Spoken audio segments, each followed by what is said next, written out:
برو بالا عشقانم. بریم کاغذ بدیم. اون کاغذ بدیم. برو دروازه. خودم برکن. برو.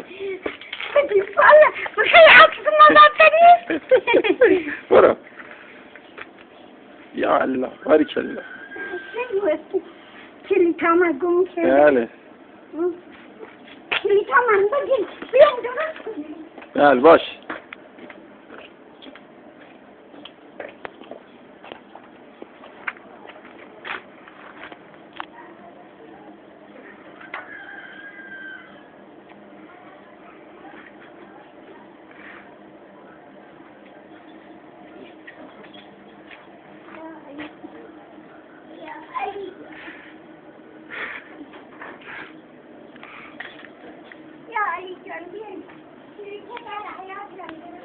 باشه برای درست میکنم.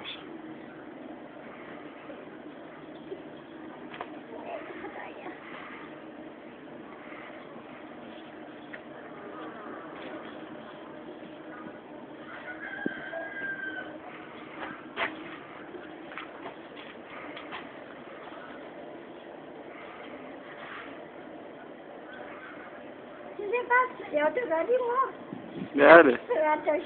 آره عشقانم این یادگاری مامانه. این نشونش بده به مسئولین عشقانم خب که نگاه کنن بعد ببینن که شما کجا زندگی میکنید.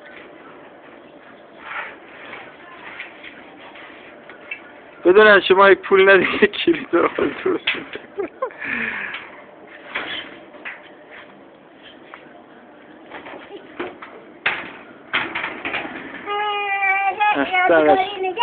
آره عشقانم یادگاری برات نگه می‌دارم.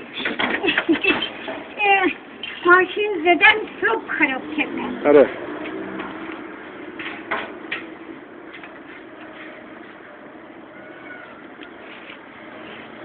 خوبه که بس. باش.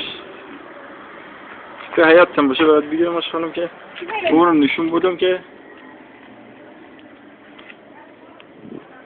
هی خدایا